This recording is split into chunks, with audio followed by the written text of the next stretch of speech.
నమస్కారం సిటీ వార్తలకు స్వాగతం. జూన్ 7న ఢిల్లీలో మరోసారి ఎన్డీఏ కూటమి పార్టీల సమావేశం జరగనుంది. టీడీపీ అధినేత చంద్రబాబుతో పాటు జనసేన అధ్యక్షులు పవన్ కళ్యాణ్ ఈ సమావేశంలో పాల్గొనున్నారు. ఇప్పటికే ఎన్డీఏ కూటమి ప్రధానమంత్రి అభ్యర్థిగా నరేంద్ర మోడీని ఏకగ్రీవంగా ఎన్నుకున్నారు. ప్రభుత్వ ఏర్పాటుకు తమను ఆహ్వానించాలని రాష్ట్రపతి ముర్మును కోరనున్నారు. బీజేపీని బూచిగా చూపించి లబ్ధి పొందాలని చూసిన వైసీపీకి ముస్లింలు తగిన బుద్ధి చెప్పారని గుంటూరు తూర్పు నియోజకవర్గ ఎమ్మెల్యే నసీర్ అహ్మద్ అన్నారు. ఎప్పుడూ లేని విధంగా కూటమికి మద్దతు తెలుపుతూ ప్రజలు క్యూ కట్టి మరీ ఓటు వేశారని గుంటూరు తూర్పు నియోజకవర్గ ఎమ్మెల్యే నసీర్ అహ్మద్ తెలిపారు. ఎమ్మెల్యే కార్యాలయంలో ఆయన మీడియాతో మాట్లాడారు. దొంగల ముఠాను తీసుకొచ్చి రాష్ట్రాన్ని 5 ఏళ్లలో వైసీపీ నాశనం చేసిందని మండిపడ్డారు. టీడీపీ అధినేత చంద్రబాబుతోనే రాష్ట్రం అభివృద్ధి చెందుతుందని ప్రజలు నమ్మారని చెప్పారు. 10 ఏళ్లు ఎమ్మెల్యేగా ఉన్న ముస్తఫా తూర్పు నియోజకవర్గ అభివృద్ధికి చేసింది శూన్యమని నసీర్ వ్యాఖ్యానించారు. తనను భారీ మెజార్టీతో గెలిపించిన ప్రజలకు ధన్యవాదాలు తెలిపారు. ప్రత్యేక ప్రణాళికతో నియోజకవర్గ అభివృద్ధికి కృషి చేస్తానని ప్రకటించారు. కార్పొరేషన్లో అవినీతికి పాల్పడిన వారు తగిన మూల్యం చెల్లించక తప్పదని తెలిపారు. కార్యక్రమంలో మద్దిరాల మేని, పిల్లి మాణిక్యరావు, చిట్టిబాబు, ఇతర నాయకులు పాల్గొన్నారు. ముందుగా రాష్ట్ర ప్రజలందరికీ కూడా పేరు పేరున హృదయపూర్వకమైనటువంటి ధన్యవాదాలు తెలుపుతా ఉన్నా. మన గుంటూరు నగరంలో ఈరోజు చూస్తా ఉన్నాం, 10 సంవత్సరాలు అధికారులు ఉన్నటువంటి శాసనసభ్యుడిగా ముస్తఫా గారు ఏ యొక్క అభివృద్ధి కార్యక్రమం చేయకుండా రాష్ట్రంలోనే పనికి మాలినటువంటి శాసనసభ్యుడిగా ఈ ముస్తఫా గారు ఈ నగరాన్ని పూర్తిగా నాశనం చేసినటువంటి పరిస్థితులు. రాబోయేటువంటి రోజుల్లో ప్రతి ఒక్క పెండింగ్ ప్రాజెక్ట్ని కూడా దాదాపు 6 నెలలు 7 నెలల లోపల దాని మీద పూర్తిగా అవగాహన చేసుకొని అధికార పక్షం గతంలో చేసినటువంటి తప్పులన్నింటిని కూడా సరిదిద్దేటువంటి కార్యక్రమంతో పాటు ప్రజల కోసం ఎంతటి త్యాగానికైనా, ఎంతటి కష్టానికైనా, ఎంతటి నాయకత్వమైనా భరించి తప్పకుండా వారికి న్యాయం చేసేటువంటి విధంగా ముందుకు సాగుతానని చెప్పి కూడా ఈ సందర్భంగా తెలియజేస్తూ, జనసేన పార్టీకి టికెట్ ఇవ్వకపోయినా పూర్తి స్థాయిలో వారికి పెద్దవారికి తమ్ముడుగా, చిన్నవారికి అన్నగా, నాకు అండగా ఉన్నందుకు జనసేన పార్టీ నాయకులకి హృదయపూర్వకంగా చేతులెత్తి నమస్కరిస్తా ఉన్నా. వైసీపీ అరాచక పాలన అంతం కోసం అలుపెరగని పోరాటం చేశామని టీడీపీ సీనియర్ నేత కన్నా లక్ష్మీనారాయణ తెలిపారు. ఈ సందర్భంగా ప్రజలకు, కార్యకర్తలకు కృతజ్ఞతలు తెలిపిన ఆయన ఎవ్వరూ కక్ష సాధింపు చర్యలకు పాల్పడవద్దని సూచించారు. టీడీపీ క్రమశిక్షణకు మారుపేరని గుర్తు చేశారు. రేపటి తరం భవిష్యత్తు మీద దృష్టి పెడదామని కన్నా లక్ష్మీనారాయణ స్పష్టం చేశారు.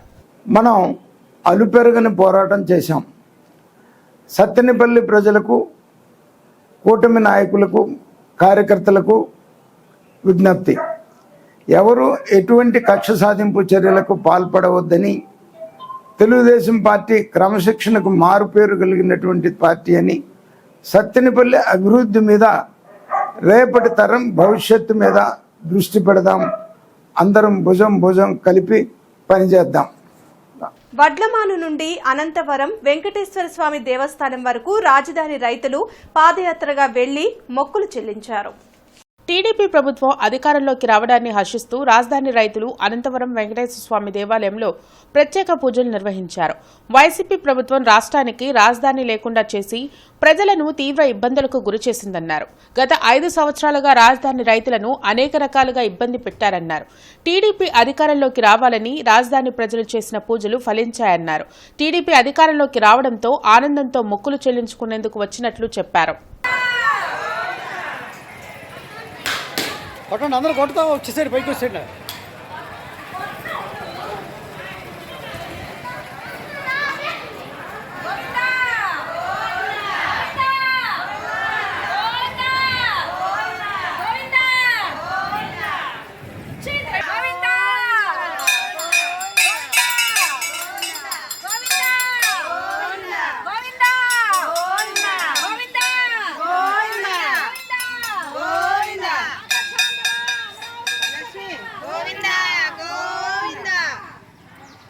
గత 4 సంవత్సరాల నుంచి ఎన్ని ఇబ్బందులు పడ్డామో, ఈరోజు ముఖ్యమంత్రి గారి దిగిపోయి చంద్రబాబు గారు రావడం వల్ల ఎంతో సంతోషపడుతున్నామండి. 5 సంవత్సరాల పరిపాలనలో ఎన్ని ఇబ్బందులు పడ్డారో, ఎన్నిసార్లు రోడ్లు ఎక్కామో, ఎన్ని కష్టాలు, ఎన్ని నష్టాలు అనుభవించామో అమరావతి రైతులుగా, అమరావతి రైతు మహిళలుగా మాకు మాత్రమే తెలుసు. ఎన్నో బాధలు అనుభవించామండి, ఎన్నో కష్టాలు అనుభవించాం. ఈరోజు రాష్ట్ర ప్రజల, యావత్ రాష్ట్ర ప్రపంచానికి మేము ఒకటే తెలియజేస్తామమ్మా, మీ అందరికీ మా పాదాభివందనాలమ్మా. ఈరోజు గెలుపు మనందరి గెలుపమ్మా. ఆంధ్ర రాష్ట్ర భవిష్యత్తు గెలుపు ఇది. బాబు గారిని మనం గెలిపించుకున్నది ఆంధ్ర రాష్ట్ర భవిష్యత్తు గెలుపు. ఈరోజు ఈ మొక్కుబళ్ళు వడ్డమాన గ్రామం నుంచి అనంతవరం వరకు పాదయాత్ర చేసుకుంటూ ఇక్కడికి వెంకటేశ్వర స్వామి సన్నిధిలో మొక్కుబడి చెల్లించుకోవడం కోసం ఇక్కడ ప్రజలందరూ వచ్చామమ్మా.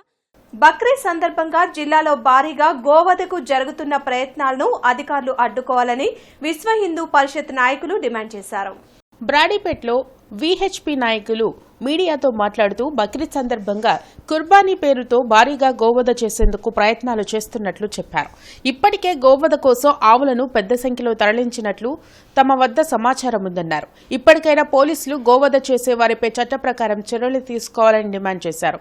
కార్యక్రమంలో మన్నవ చలపతిరావు, మాధవ శర్మ, శ్రీనివాసరావు, గురువారెడ్డి తదితరులు పాల్గొన్నారు. అధిక సంఖ్యలో కుర్బానీ పేరుతోటి ఆవులు గోవధ జరుగుతూ ఉంటుంది.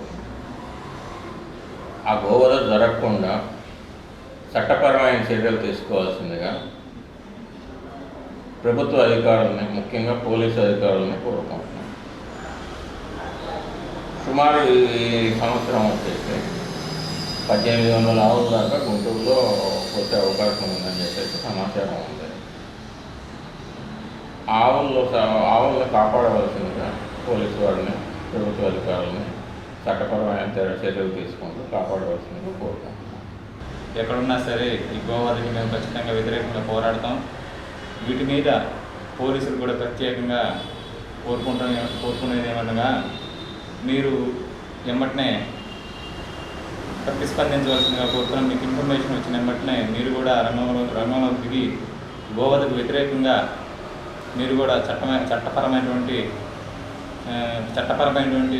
ఇవి తీసుకోవాల్సిందిగా మరీ కోరడమైంది. అలాగే విశ్వ హిందూ పరిషత్ గుంటూరు జిల్లా ఖచ్చితంగా అది మీద పోరాడతాం. గోవధ జరగకుండా గుంటూరు జిల్లా. టీడీపీ తూర్పు నియోజకవర్గ ఎమ్మెల్యేగా గెలుపొందిన నసీర్ అహ్మద్ ను అభిమానులు, పార్టీ శ్రేణులు అభినందనలు తెలుపుతున్నారు. టీడీపీ నేతలు దుర్గాప్రసాద్, ఫరూక్, హనుమాన్ బాబు, జానీ, ఇతర నేతలు కలిసి నసీర్ అహ్మద్ ను అభినందించారు. స్వీట్లు పంచుకొని సంబరాలు జరిపారు.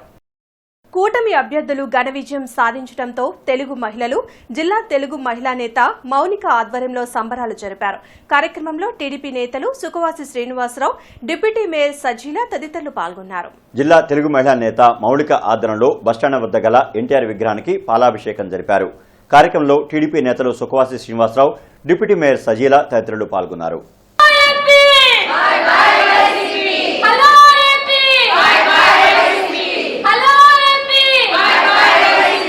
దేశంలో దేశం గౌరవించే విధంగా మరియు శాసించే విధంగా మన తెలుగుదేశం పార్టీ అధికారాన్ని తీసుకొచ్చిన ప్రతి ఒక్కరికి నా ప్రత్యేక అభినందనలు, ధన్యవాదాలు తెలియజేస్తున్నాను. అదేవిధంగా గుంటూరు ఈస్ట్ నుంచి ఎమ్మెల్యే నసీర్ గారు విజయం సాధించి అఖండ విజయాన్ని గుంటూరు నగర ప్రజలు అందించినందుకు కూడా ప్రత్యేక ధన్యవాదాలు తెలియజేస్తున్నాను. అలాగే నారా లోకేష్ గారు కూడా మంచి మెజార్టీతో, అఖండ మెజార్టీతో 90,000 చిల్లర మెజార్టీతో గెలవడం కూడా చాలా సంతోషంగా ఉంది.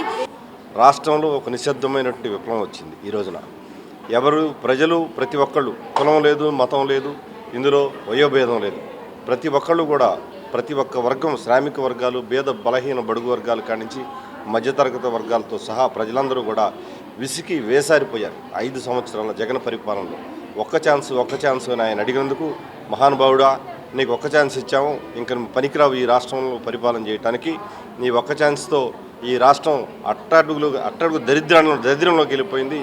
ఈ రాష్ట్రం ఆంధ్రప్రదేశ్ అంటే పక్క రాష్ట్రాలందరూ కూడా అసహ్యించుకుంటా ఉన్నారు, అవహేళన చేస్తూ ఉన్నారు. అటువంటి పరిస్థితుల్లో మేము ఈ రాష్ట్ర ప్రజలు ఉన్నాం కాబట్టి కేవలం రాజధాని ఏది ఆంధ్రప్రదేశ్ కనంటే చెప్పుకునే పరిస్థితుల్లో, ఈ రోజున దౌర్భాగ్య పరిస్థితుల్లో మేమంతా ఉన్నాం కాబట్టి నీ పరిపాలన వద్దు బాబు అని చెప్పేసి ఈ రోజున ప్రజలంతా కూడా ఒక నిశ్శబ్ద విప్లవాన్ని ఈ రోజున ఈ రాష్ట్రంలో తీసుకొచ్చాయి.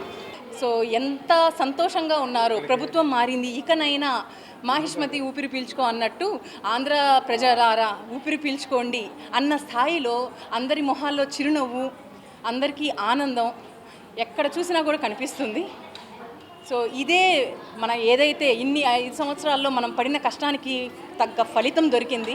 ప్రతి ఒక్క ఆంధ్రుడు పడిన కష్టానికి ఫలితం దొరికింది. ఇదే ముందుకు వెళ్తూ మనం ఆశించిన అభివృద్ధి రావాలి, మన రాజధాని త్వరగా రావాలి, మన అభివృద్ధి రావాలి, కొత్త కంపెనీలు రావాలి, మన ఆడవాళ్ళు ఏవేవైతే పథకాలు బాబుగారు గ్యారంటీ ఇచ్చారో ఆ పథకాలన్నీ కూడా మన ఆడవాళ్ళందరికీ చెంది వాళ్ళు సంతోషంగా ఇల్లు గడవాలి. ఎప్పుడైనా కూడా ఇంటికి ఆధారం ఇల్లాలు అంటారు. సో ఆడవాళ్ళు ఇంట్లో సంతోషంగా నవ్వుతూ ఉన్నారు అంటే ఆ ఇల్లు, ఆ చుట్టుపక్కల ప్రాంతాలు మొత్తం కూడా చాలా కలకలలాడతాయి. ఈ వార్తలు ఇంతటితో సమాప్తం. నమస్కారం.